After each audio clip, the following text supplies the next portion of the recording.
జై శ్రీరామ్ అండి. చాలామంది అడుగుతున్న ప్రశ్న ఏంటంటే, ఈ రోజుల్లో గుళ్ళల్లో కానీ, ఇల్లు కట్టుకుంటున్న వాస్తులో కానీ చాలా చాలా ఇబ్బంది పడే విషయం ఏంటి అని అంటే, బాధాకరమైన విషయం ఏంటి అని అంటే, మనం తెలుసుకుని ఆ జాగ్రత్తలు పాటించవలసిన విషయం ఏంటి అని అంటే, పడమర వైపు సింహద్వారం ఉన్నప్పుడు అక్కడ కుబేరుడి స్థానం అని అందరూ మర్చిపోతున్నారు.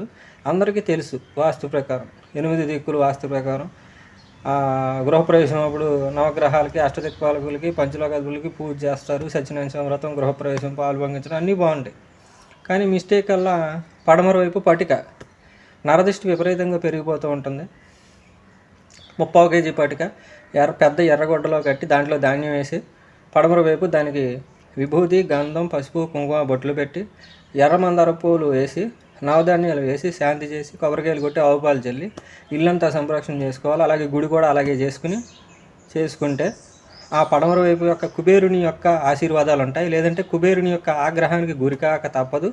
కావున భక్తులు కానీ, ఆలయంలో ఉన్న వాళ్ళు కానీ, అది ఎంత మంచి శివాలయాలు కావచ్చు, మంచి ఆలయాలు కావచ్చు, ఏదైనా కూడా పడమర వైపు, తూర్పు వైపే మనం కట్టుకుంటూ ఉంటాం.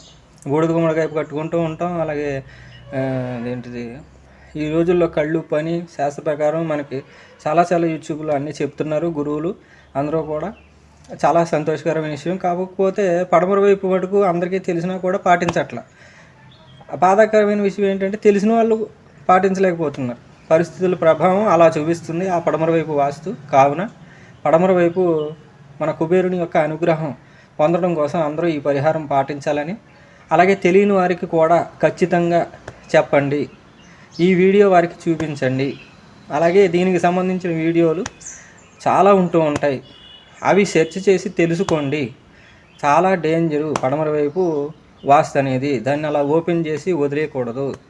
ఓపెన్ చేసి తిరగొచ్చు. ఓపెన్ చేసిన తర్వాత కాకపోతే పటిక్ కట్టుకోవాలి. కావున ఈ పటిక్ కట్టుకొని హరిద్ర వినాయకుడిని పూజ చేసి తాంబూలం ఒకటి పెట్టేసి ప్రతి 6 నెలలకి, సంవత్సరానికి ఒకసారి పాతది కాలువలో వేసేసి కొత్తది కట్టుకోవాలి. కొత్తది కట్టుకుని పాతది కాలువలో వేసేసుకోవాలి. అలా చేసుకుంటూ ఉండాలి. అలాగే ధాన్యం ఒకటి తూర్పు వైపు కట్టుకుంటూ, బూడిద గుమ్మడికాయ కట్టుకుంటూ ఉంటే చాలా మంచిది. నరదిష్టి దోషాలన్నీ పోతూ ఉంటాయి. నిమ్మకాయ, హార్తకర్పూరం, సాంబ్రాణి కడ్డి మనం ఎలా అయితే చూపించుకుంటామో షాపుల్లోనూ, ఇళ్లలోనూ, గుళ్ళల్లోనూ ఇది కూడా అంతే. చక్కగా చేసుకోండి. సంతోషంగా ఉండండి. సంతోషంగా ఉండాలి. అందరూ ఆనందంగా, ఆరోగ్యంగా ఉండాలని కోరుతున్నాను. ఈ పడమర వైపు వాస్తు వల్ల ఏమవుతుందంటే ప్రాణ నష్టం, ఆ పటికి కట్టకపోతే. అలాగే ఆర్థిక నష్టం అనేది చేస్తుంది. ఆ ప్రాణ నష్టాన్ని, ఆర్థిక నష్టాన్ని భర్తీ చేసి దాన్ని మనం ఆరోగ్యాన్ని కాపాడుకొని, అలాగే ఆర్థిక నష్టాన్ని తగ్గించుకొని, ఆర్థిక పెంపుని పెంచుకునే ఇది చేసుకోవాలంటే ఆయన ఆరాధన, ఆయన పూజ చేసుకుంటే ఆయన ఆరోగ్య నష్టం లేకుండా, అలాగే ఆర్థిక నష్టం లేకుండా, ఆర్థిక నష్టం లేకుండా ఖచ్చితంగా చేస్తాడు.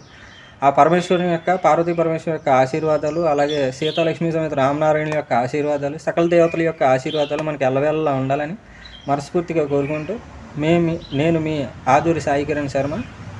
As world 355 YouTube channel subscribe చేసుకోండి. తెలియని వారికి చెప్పండి. జై శ్రీరామ్, జై శ్రీరామ్.